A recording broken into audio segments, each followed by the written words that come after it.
Good morning, good afternoon साथीहरू। आज चाहिँ एउटा नयाँ प्रोजेक्ट भन्दा पनि नयाँ टिकटमा काम गर्नुपर्ने भयो। एउटा नयाँ टिकट आयो अर्ली मर्निङ। युजरले चाहिँ यो डिस्ट्रिब्युसन लिस्टमा भएको जति पनि इमेल एड्रेसहरू छ त्यो सबैलाई एक्सेलमा मलाई एक्सपोर्ट गर्नु पर्यो भनेर भनेको थियो बिहान। युजरले गर्न सकेन उसले। अब मैले यो स्टेप उसलाई यसरी गर भनेको भए त उसले गर्न पनि सक्थ्यो, तर मैले चाहिँ के गरेँ भन्दाखेरि म पनि त्यो डिस्ट्रिब्युसन लिस्टको मेम्बर थिएँ। मैले सबै त्यो इमेल एड्रेसहरू डाउनलोड गरेर उसलाई एक्सेलमा पठाइदिएँ कसरी गर्ने हेरौँ है त। म चाहिँ पहिला एक क्लासिक आउटलुक, खास गरी यो नयाँमा मैले न्यू आउटलुकमा ट्राई गरेको चाहिँ भएन, त्यहाँ कति अप्सनहरू एभाइलेबल छैन। क्लासिक आउटलुकमा चाहिँ it is possible. So let's see how to do this. First, file open Outlook Classic.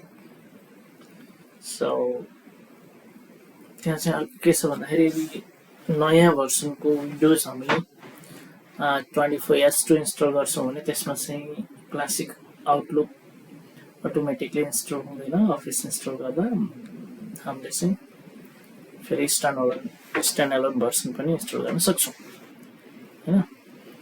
विन्डोजमा नयाँ भर्सनको विन्डोजमा यदि अफिस इन्स्टल गर्छौँ भने त्यसमा क्लासिक आउटलुक आइहाल्छ। फेरि मैले चाहिँ यो पहिला चाहिँ यो न्यू भर्सनको आउटलुक थियो, विन्डोजमा नै आएको थियो। पछि चाहिँ यो क्लासिक चाहिँ अफिस इन्स्टल गरेपछि आयो। यो मलाई चाहिएन अहिले, don't save it. Okay outlook खोलेँ। अब म एउटा न्यू इमेल डिस्ट्रिब्युसन लिस्टमा पठाउनको लागि चाहिँ मेरो डिस्ट्रिब्युसन लिस्टलाई यहाँ ओपन गर्छु। मेरो मल्टिमिडिया आइटी स्टाफ के मल्टिमिडिया डट सब भन्ने चाहिँ एउटा डिस्ट्रिब्युसन लिस्ट हो। डिस्ट्रिब्युसन लिस्टमा चाहिँ यहाँ अगाडि प्लस साइन पनि आउँछ। त्यसको मिनिङ के हो भन्दा यसमा मल्टिपल इमेल एड्रेसहरू एसोसिएटेड छ। फेरि यहाँनिर प्लसमा क्लिक गरेर ओके गर्यो भने यहाँनिर सबै इमेलको लिस्ट जो यसमा छ तिनीहरूको लिस्ट आउँछ। ओके, यहाँनिर जति पनि युजरहरू त्यो उसमा थियो आयो। अनि यो डिस्ट्रिब्युसन लिस्टभित्र अरू डिस्ट्रिब्युसन लिस्टहरू ग्रुपहरू पनि रहेछ। यहाँनिर दुईटा आज आयो र अहिले चाहिँ मैले त्यति मात्रै गर्छु। यसलाई के गरौँ, कपी गरौँ,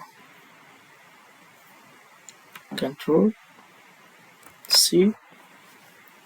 अब यो कन्ट्रोल गरेको यो कपी गरेकोलाई मैले के गर्नुपर्छ त भन्दा आउटलुकमा एउटा अप्सन छ, यसलाई क्लोज गर्दा पनि हुन्छ हामीले। After copy go to new item, more items, contract group, add members. From address book, click on from address book,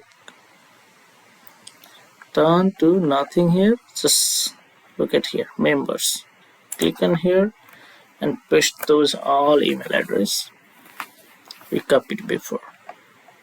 Okay, it will show the list of the member here. Now we have to save this.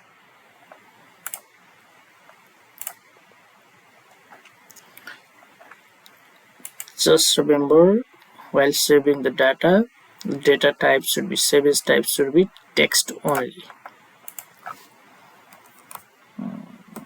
IT staff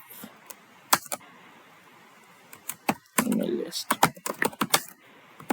Okay, text only. I'm gonna save this one on documents. Save. Let's open it.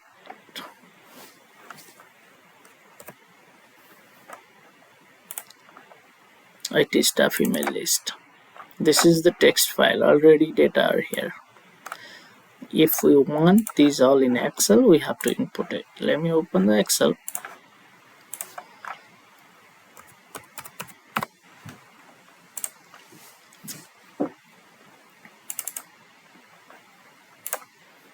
I'll go to data from text or CSV. Our file was on text file. IT staff email list. input. Okay, these are the list inputted. Delimiter is tab. Look. Now all the employee or all the emails on distribution list is in Excel file. Just save it again.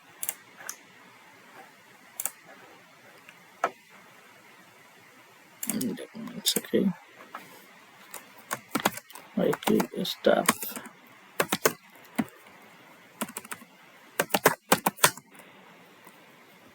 List. Excel worksheet save. Now we can send this to the employee. This is the way. Thank you.